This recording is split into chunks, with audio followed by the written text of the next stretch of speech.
Paz y bien. Un saludo fraternal de vuestra hermana ermitaña Consuelo de Jesús Abandonado. Desde el Eremitorio El Pobre de Asís, en Cantabria, España, os doy una cordial bienvenida a nuestro programa La Voz Eremita, del cual surgió de una iniciativa del Grupo Sanando Corazones y de la Iglesia Antigua Diversidad Cristiana.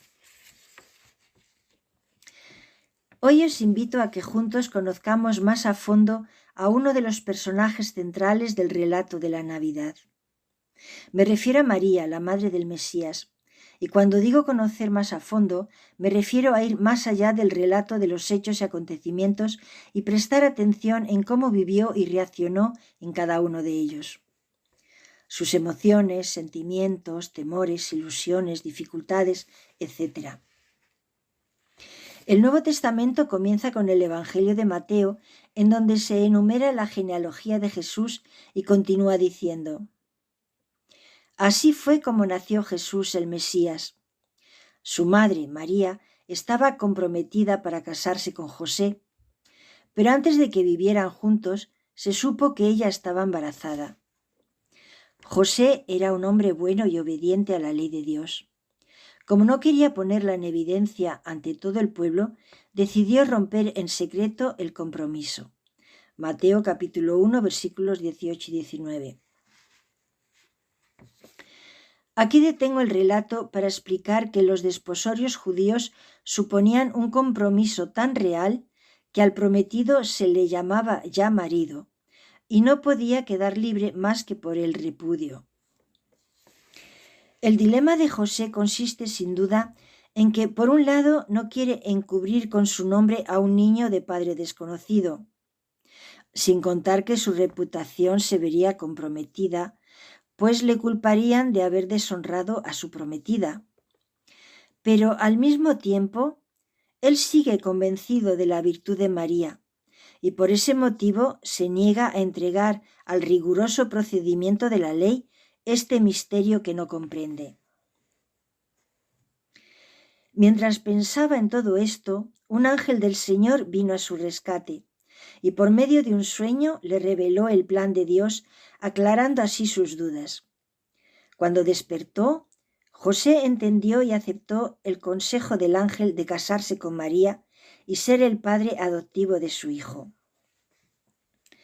En este breve relato llegamos a conocer quién era José, un hombre de fe, firme en sus convicciones y fiel a la ley, y al mismo tiempo vemos a un hombre discreto, bondadoso, generoso y compasivo, y sobre todo muy enamorado.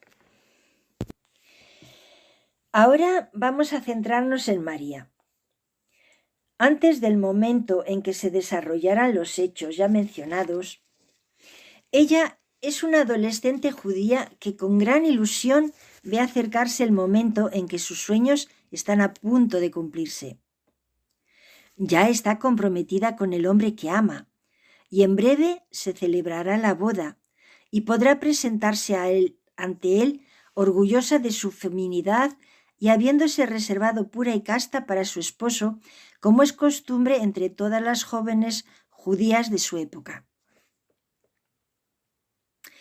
Ahora la vemos recogida en su habitación, probablemente preparando su ajuar y reflexionando acerca de cómo será su vida de casada. Cuando de repente la habitación se llena de luz y sobresaltada busca el origen. En ese momento ve una figura resplandeciente acercándose a ella. Es el arcángel Gabriel enviado por Dios para transmitirle un mensaje. Y empezó diciendo: Te saludo, mujer, tú que has recibido el favor de Dios. El Señor está contigo. Ante estas palabras, María se perturbó y se preguntaba qué podría significar este saludo. No tengas miedo, María, Dios te ha concedido su favor, le dijo el arcángel. Quedarás embarazada y darás a luz un hijo, y le pondrás por nombre Jesús. Gabriel le sigue hablando y la pone al tanto de quién será su hijo y cuál será su cometido en esta tierra. El alma de la joven recibe la promesa. Su corazón predispuesto a obedecer ya lo ha aceptado, pero la razón demanda respuestas. En parte le mueve la curiosidad, pero sobre todo busca orientación. ¿Cómo podrá suceder esto?, preguntó, puesto que soy virgen. Entonces el enviado de Dios le explica los términos gloriosos de la más sublime de las transacciones entre el cielo y la tierra. Eso es suficiente para María. No más interrogantes que la fe no pueda resolver. No se necesitan excusas, ni condiciones, plazos, ni suposiciones. Solo amor y gratitud por el privilegio. Solo entrega incondicional y amorosa expresada en las palabras: aquí tienes a la sierva del Señor, que Él haga conmigo como has dicho. Con esto Gabriel la dejó. Había tanta paz en su respuesta. Aquí vemos cómo María lo entregó todo a Dios, sus planes, sus ilusiones y su vida normal y tranquila para formar parte del extraordinario plan de Dios. Otra característica de María es su carácter enérgico y dinámico, pero sobre todo era generosa, bondadosa y compasiva. Todos estos rasgos quedan latentes en su prontitud en reacción ante la noticia de que su prima Elizabeth estaba embarazada de 6 meses. El amor de María no midió la distancia que la separaba de su prima. No duda un instante. Aun sabiendo que ella misma estaba embarazada, se olvidó de sí misma, abandona la seguridad de su hogar y se aventura por aquella región pedregosa, árida y montañosa de Palestina para llegar a donde la necesitan. Todos sabemos cómo fue ese encuentro, pero yo quiero resaltar su canto de alabanza o Magnificat. Ella cantó desde una perspectiva eterna. Cantó no solo por la certeza de la llegada del tiempo de Dios, sino que también por la certeza de la gracia de Dios. Cantó con la confianza que da la fuerza de saber quién era su Dios. Algún tiempo después de que su prima hubiese dado a luz, María regresa a su pueblo. Ya se notaba su embarazo. La Biblia nos muestra a una joven prometida que de un día para otro pasa a ser una soltera milagrosamente embarazada. Una jovencita que más tarde es conocida como la Madre de Dios, pero que en ese momento nadie lo sabe, ni siquiera José, su prometido. Imagina la desagradable sorpresa de sus familiares. Observa a las chismosas del barrio cuchicheando a su paso. Y es que hasta su prometido pensó en repudiarla. María podría haberse desmoronado bajo tanta presión, pero no lo hizo, porque había puesto su vida en las manos de Dios, y Él se encargaría de solucionar los inconvenientes que surgieran. Pasan los meses. María ya está casada y cerca del fin de su embarazo, cuando surge un hecho inesperado. Resulta que al emperador Augusto César se le ocurrió la brillante idea de redactar un edicto ordenando que se empadronase todo el mundo. No podía haber sido más inoportuno. ¿O no? María comprendió enseguida que aquel empadronamiento era providencial. Ella sabía que su hijo debía nacer en Belén. Había leído y escuchado muchas veces los textos del profeta Miqueas, donde dice: «Pero tú, Belén, Éfrata, entre los pueblos de Judá, eres una aldea pequeña, pero llegarás a ser muy importante. En ti nacerá un rey de familia muy antigua que gobernará sobre Judá». Miqueas capítulo 5, versículo 2. Así que ahí tenemos a María, a pesar de su muy avanzado estado de gestación, acompañando a su esposo desde Nazaret a Belén, puesto que ambos pertenecían a la casa y familia de David. El periplo de 156 kilómetros que separaban en aquel tiempo los dos lugares representó una auténtica prueba para la pareja, en una época en la que el camino por el que tenían que transitar aún no estaba pavimentado y que el único medio de transporte que se podían permitir era un asno, al que cargarían con ropa, comida y sin duda alguna también llevaría a María sobre sus lomos. Es más que probable que se unieran a alguna pequeña caravana para sentirse más seguros.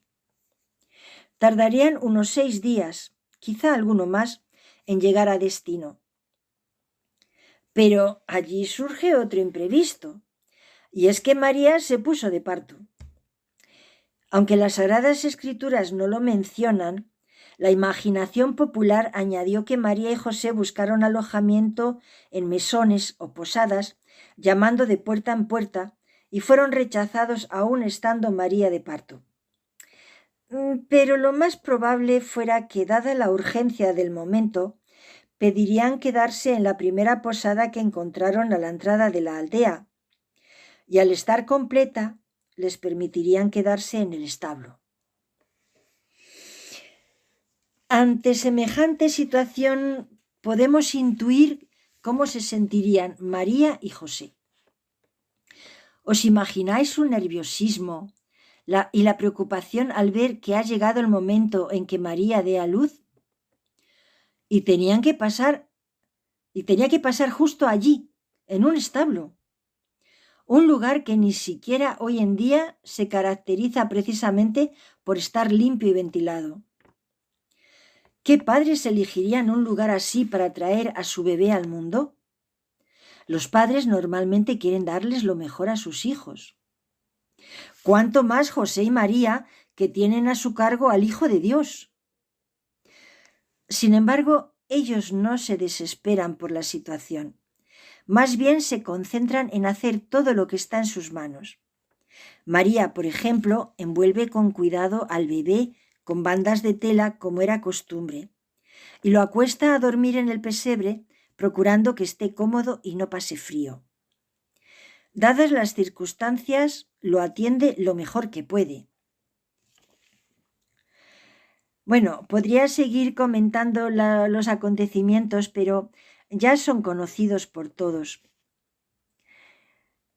Además, prolongaría demasiado el programa de hoy. Así que voy a centrarme en qué podemos aprender de María. Vemos que a pesar de sus dudas y temores, decidió confiar en la palabra de Dios. Le alabó en medio de las dificultades y contratiempos e incluso ante lo desconocido. Y cuando parecía haberse eclipsado toda esperanza, siguió confiando. También podemos aprender de su carácter valiente, enérgico y decidido, de su entrega generosa y compasiva cuando se trata de ayudar al enfermo y al necesitado. Ella nos enseña a guardar en nuestro corazón la palabra de Dios, a meditarla y a ponerla en práctica, así como a amar a Cristo, Hijo de Dios e Hijo suyo.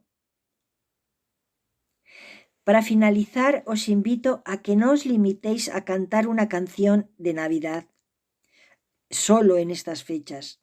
No, podemos cantarla durante todo el año. Pasemos por lo que pasemos, estemos en la época que estemos. Como María, siempre podemos magnificar a nuestro Padre Dios.